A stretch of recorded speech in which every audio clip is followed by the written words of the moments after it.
This is Ellen McCauley at Pray It Up in Syracuse, New York. And for those of you who just witnessed Tony winning his 50-pound award, I want to thank him for having it be on the blog. The blog is visited by people all over the world. I get emails from people that it's helped them, and that makes the effort that goes into it very, very helpful. One of the things I find, and Tony will attest to this, is that you're doing well, and then you hit a bump in the road, a wedding, a party, and then you can either get back in the saddle, or you can fall off the horse, and the horse can trample you over, and then someone will carry you off the field, and you're never going to get back on the horse again. So tonight the topic is back in the saddle.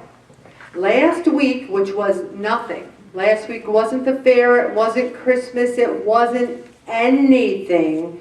We lost 68 pounds as a group. Woo woo! Yeah! Wait for it, wait for it. We gained 70. Oh. Whoa! And I'm yelling, Bob, you should see what these people are eating. They're in a weight loss group. I'm going to start a group that's going to be on Saturday night. It's going to be called Pray It On. And I know some candidates for that group. We gained 2 pounds last week. 2 pounds. And I thought, what do I need to talk about this week? Well, first of all, James chapter 4 said it all. The group 10 did an incredible job. They talked about trusting God. They talked about if you know the right things to do and you don't do them, it's a sin. How do you get back in the saddle? We'll talk about Friday night. Friday night, there was a 100th anniversary of Bob's Union. They never do this. It was 100 years. They said, we're going to the On Center. You're going to wear a formal attire, open bar, all night long. Now, I did one of those things where all week long I talked about it. Open bar, open bar. I said, do you know the last time I was at an open bar? I don't even know, because even weddings, they give you wine or beer, but no one has an open bar. Top shelf stuff. Well, I mean, people were drinking martinis. They never had a martini in their life because it was an open bar. I'm going, give me a martini, you know? And I'm like, what do I do? What do I do? I belong to this group. I'm a facilitator. The first thing I did was order the salmon, because you had choices. Beef, salmon, you could have chicken. I ordered the salmon. Then they had rolls, they had butter. I don't need none of that, but I wanted a couple of top shelf cocktails. So they had a band. Now this is a funny story too, because I wore these black control top pantyhose with this really nice dress, but I had silky underwear on, and the reason I'm telling this story is because I danced 5 miles. 5 miles of steps. I'm not there, I'm dancing. But towards the end of the night, all of a sudden I felt something release. And the next thing you know, those pantyhose were around my ankle. The band leader, right in the middle of the song, was laughing so hard he stopped singing. So what did I do? I kicked off my sandals, picked up my pantyhose, and started swinging around my head. But the moral of the story is, you can do whatever you want if you dance 5 miles, because I didn't gain a pound, you guys. I did not gain a pound. So, and even in preparation for worrying about gaining a pound, oh, and Bob had to go to work on Monday, and everyone was like, did your wife ever pantyhose? Bob said, for the next 100 years, they're going to be talking about the pantyhose. And then someone tried to steal them and take them home. We won't go there. So anyway, but the whole moral of the story is you plan for it, you maybe have some extras, you dance them off, then the next day you're like, okay, back in the saddle, move more, and sometimes your goal is just to stay the same. Hallelujah. How many weeks have you come in here and went, praise you, Jesus Christ, I stayed the same? You know, and sometimes that is the goal.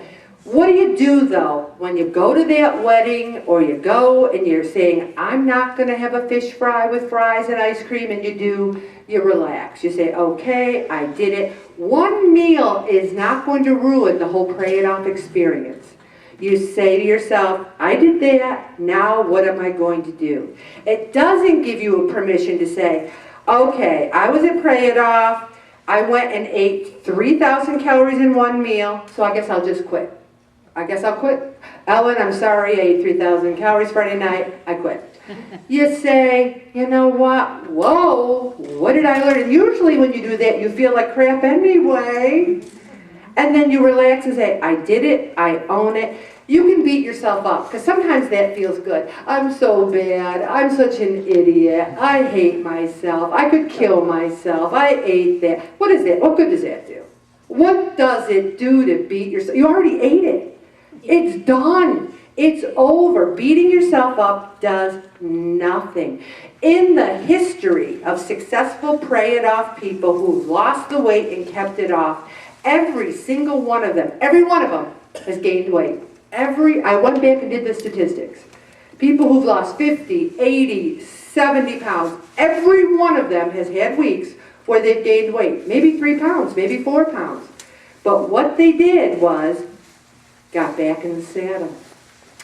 A new way of life is just that life. You could even have a bad year. You could have a bad month, week, day, year. I've had years here where I have not lost anything. I've stayed the same.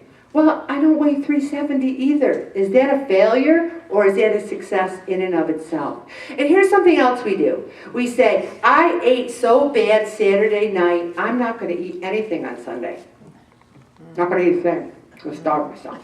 So you wake up, you don't have breakfast, you don't have a lunch, and you go, yeah, I'm doing it. I ate so bad yesterday, I'm starving myself today. By 5 o'clock, you're out in the kitchen with the door open, going, rah, rah, rah. And then you just don't learn anything from that. You get up, you resume your sensible eating, have a bowl of kashi, have some blueberries, have some fruits and veggies. Skipping meals does not make up. And you might be sitting there going, oh yes it does, Ellen, that's what I do.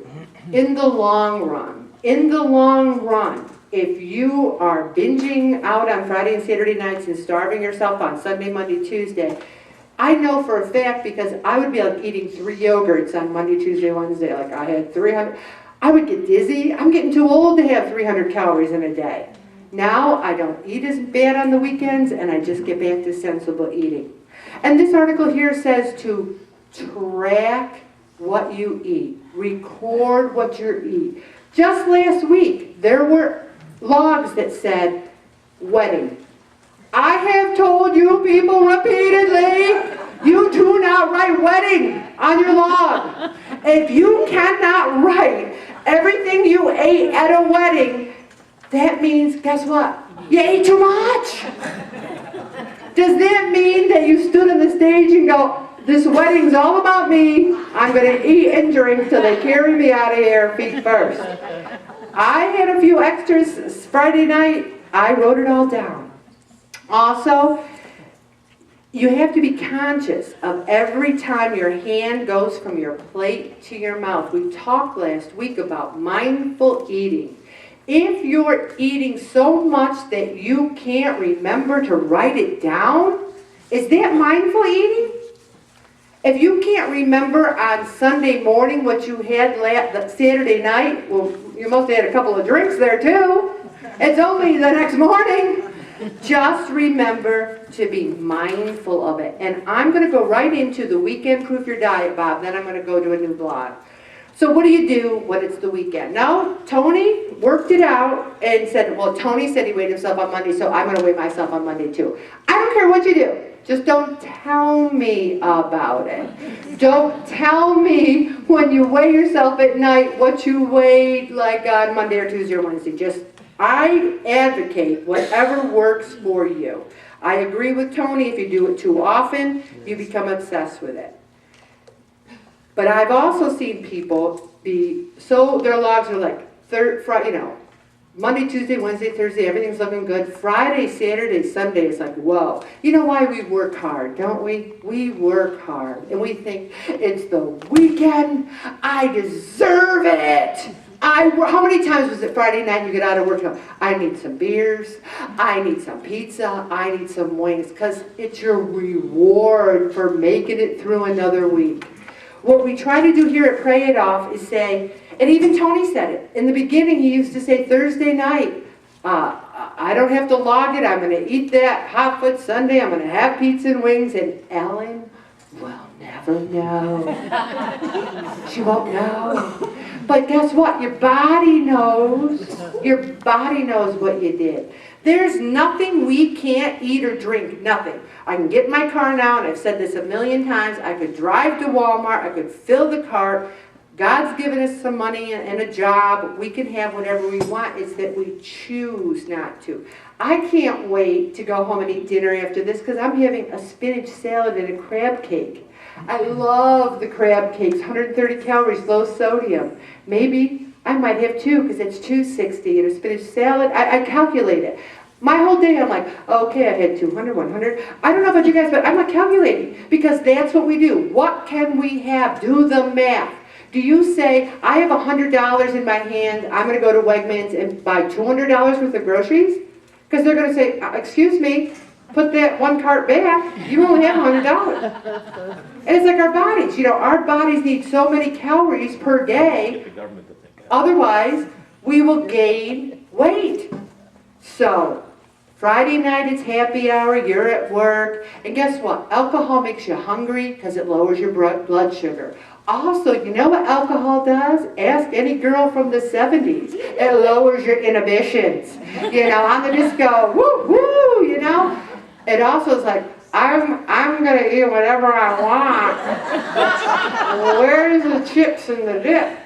You know, you start eating more because your inhibitions are lower. So watch it. Have some seltzer water. Have one drink. If you're out for dinner and some drinks, say, I'm going to have one cocktail before dinner, but I'm going to have water with my dinner. Who wants a cocktail with your dinner? You're eating your dinner. Don't raise your hand if you want to. That was a rhetorical question. Of course everybody here wants a cocktail with their dinner. Straight in the hall. All right, and then you have a certain group of girls or a certain group of guys or friends that you go out with all the time. You don't judge their lives. They lead their lives. You lead your life. You don't have them browbeat you into the enchilada platter that everyone's going to split. You eat what you want to eat. And if they say something, so what? Do they define your lives? Then it's Saturday. All day during the day, Saturday, you can be doing chores, you can be doing work, you can be doing things that burn up calories. You can be going for a walk. Also, this talks about the times where you're saying, I'm just going to relax tonight and watch a movie. Does that mean you're going to relax tonight and watch a movie and eat? Now, one of the things, my biggest, if anyone said, besides God and the group, one of my biggest items of success is that I only have breakfast, lunch, and dinner, period. Period. I do not snack. And I told you before, I used to have an 11 o'clock snack, a 2 o'clock snack, a 9:30 snack. When you say to yourself, you do not snack, then your meals are much more important. Also, and think about things like, you want a snack, it's okay, Bobby, I got 15 minutes. You're almost there. All right, I'm almost there. All right, you chop up an apple, put it in the microwave, and put some cinnamon on it. How good does that sound? We don't have to have apple crisp or something. Okay, Bob, I'm going to stop there.